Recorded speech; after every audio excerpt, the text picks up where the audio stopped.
coming straight off the flu and the Democratic convention. We're going to talk about the marriage of Donald J. Trump and RFK Jr. Coming right back.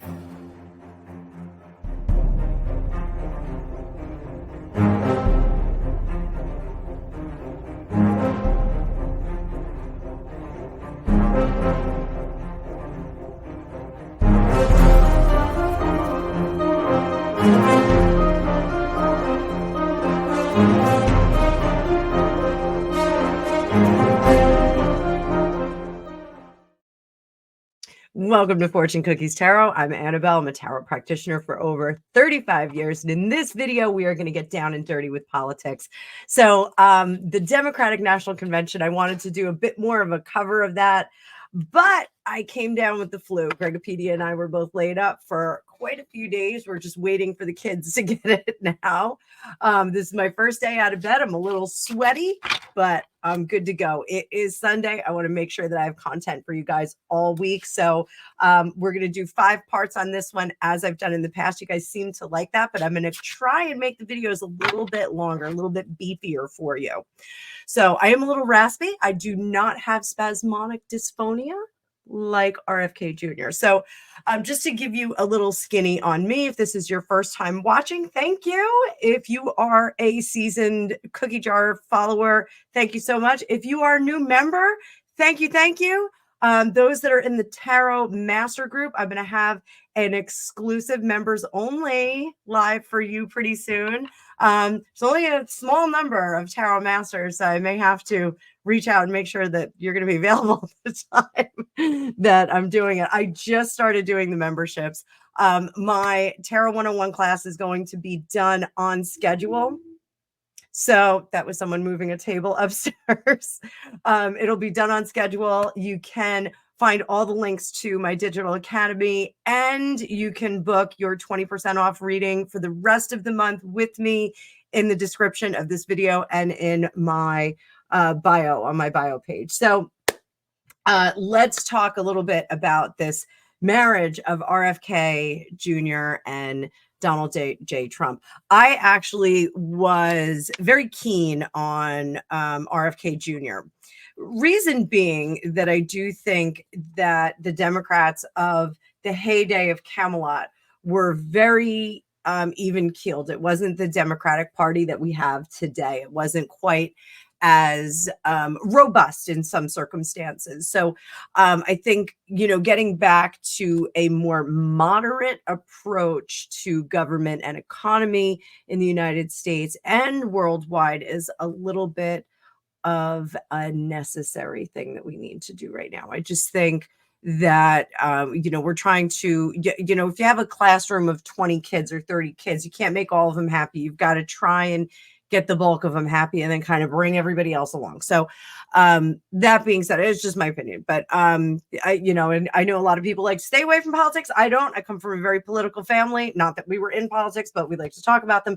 But I this is something that's of interest to me. It is something that Gregopedia and I depart on. He does not like to talk about politics. He doesn't like to watch the news like that. So, this is my own special time. He's not here right now. So, but I think that this union is very interesting. RFK Jr. has been posting away on X. I am following him on X. His speech that he gave, in my opinion, is one of the most important speeches, and it probably will go down as a historic speech because it does call for unity and for reasonable approaches to our history in the past, recognizing things that maybe were not so palatable, but also remaining in step with our successes as a nation. So I think it was a very balanced approach. I don't think that he has a balanced approach on everything. That's one of the reasons why I still was kind of on the fence about him. I think a lot of people have a lot of things to say about him. I know way too much about the Kennedys to be 100% in their side. It's I'm not a blind voter, but I thought he was very interesting. I thought he was a very interesting candidate. So let's take a look at this. So let's just take a look at the man real quick. We're going to bring up the card view. As always, thank you so much for being here. Please like, share, and subscribe. Please tolerate my raspy voice. And if I start coughing, I am going to mute myself and pause the video for a second, pause the recording. So I will bring up my card view now. I hope you're having a great day. It's my favorite part of the day. I got my little antique flag up there.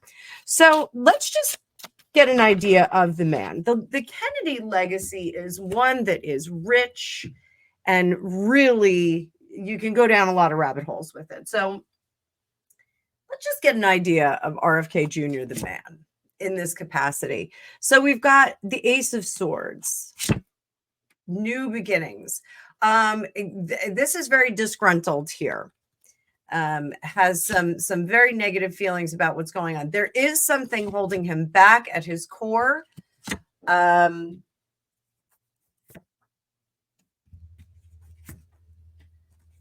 interesting cards here, boys and girls. Boys and girls, if you haven't hit that like button, hit it now. Hit it now. So he's got some really great ideas and wants new intellectual beginnings. Now, does that mean that he wants, joy and facts and feelings, facts versus feelings? No. What he is very frustrated with the lack of common sense in many circumstances in our governing bodies right now. The lack of common sense, and immediately the wastefulness of money. He sees money going in directions that it really doesn't need to, and it's for that lip service. It's not even for glad handing and spreading the wealth around or anything like that, but it's just spending money for the sake of a project, getting something. He sees a lot going wrong with money. And his decision to do this really was because he did see this as an opportunity for another door into the realm of politics where he wants to be. He wants to be in the beating heart of the United States, which is the Capitol. And this is a way for him to get in there. This was a cooperative effort on his part to get in there. Now, here's the fun thing. We get this strength in reverse. He's a fighter. He's going to get in there and he is going to be a fighter, and he's not going to sugarcoat, and he's not going to politic, which I think is very, very interesting for Kennedy, because they were very good. They are very good at that politicking. I hand you Ted Kennedy. Ted Kennedy was very good at politicking. All of the things in his history that were questionable and odd and, unusual. Let's just put it that way. We're not going to go down that rabbit hole. But this one, it's not so much, he's not going to even up the playing field for the ones that are doing things that are wrong. He's really going to come to the table with an excitement and a in-your-face kind of presentation that I think is unusual in our current modern republic. I'm going to say republic. So up here, the devil, he has made a certain deal. We're going to look in a later video how they really feel about each other, DJT and RFK Jr. We're going to see how they really feel about each other. But here, I think, he is hitching his cart to someone that he is not thrilled about doing it. He wants the job. He wants to be able to do this job. Will he be able to do this job in the future? We'll look at that in a reading as we go down the week. So stick around and just look for the rest of these videos, because they're going to come in parts.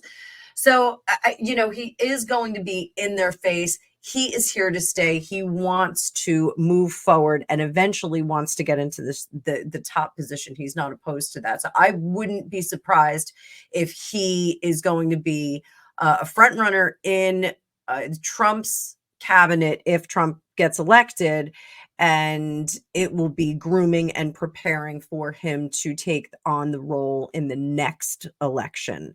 So it may be just kind of sharpening up his role, even as an independent, which I think would be really amazing if he was our first independent president elected.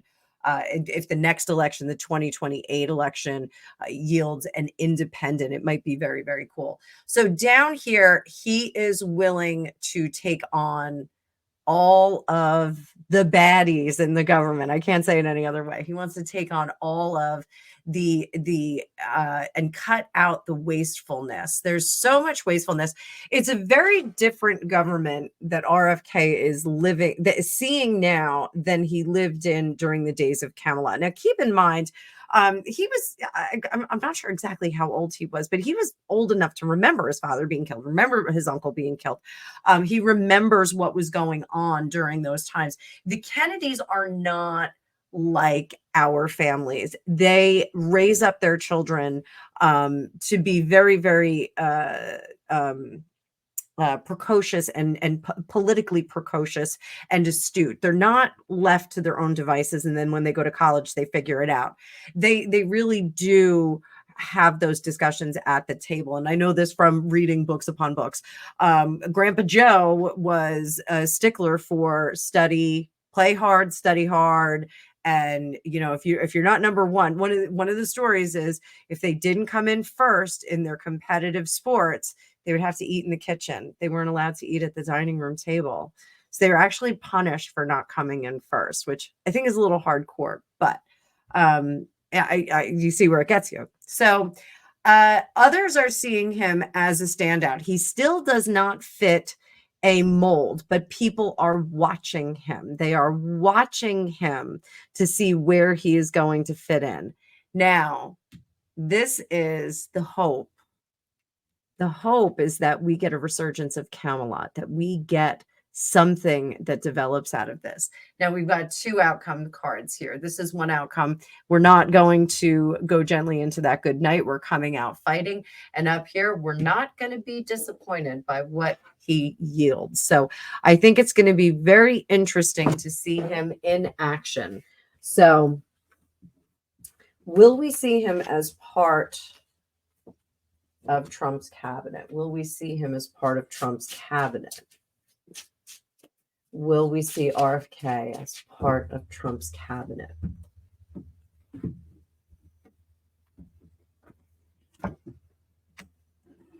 They're figuring out where he belongs. Oh, this is very interesting. So there's been rumblings of putting him in charge of the CIA. I read that in a few, questionable rumblings, but rumblings nonetheless, which would be very interesting because of all the conspiracy theories about his father and his uncle. So if he is put in charge of the CIA, does he bring out lots of interesting information? Will he have a part in the cabinet? Yeah, there's a lot of places that they could stick him. He is a tool that would be extremely useful. So they're figuring out how they can best utilize his skills, how they can best put him in. Now, this Nine of Swords, the Nine of Swords is anxiety, sleepless nights, that kind of thing. But it's also imprisonment and jailing. So this resonates with trying to figure out if they can put him into a position like head of the CIA. So that would be very interesting to see him there. I think a lot of people would be very nervous about it. We would see a lot of rats running from the ship. Is it something that he would want to do? I think he would have some reservations about it, but he would want to reveal those secrets, because we have our secret keeper here with our high priestess, and then we have our doer, our knight, with the flaming sword there. So that not flaming sword. He has a wand, but it's a flaming sword because it's on fire. It's a firepower. So under the surface, transformation. He does not want to transform from being a politic person to being a police type person. So I think that he's got some reservations about. But this is very interesting because it does say, you know, we can kind of put him in wherever we want to, but where do we want to do it? Is there a better spot than another? So very curious reading on him there. So very, very neat. So we are going to look at some of the things that have been posted on X, some of the things that they're talking about on X in the next video. So stick around and I will see you shortly. Thanks so much.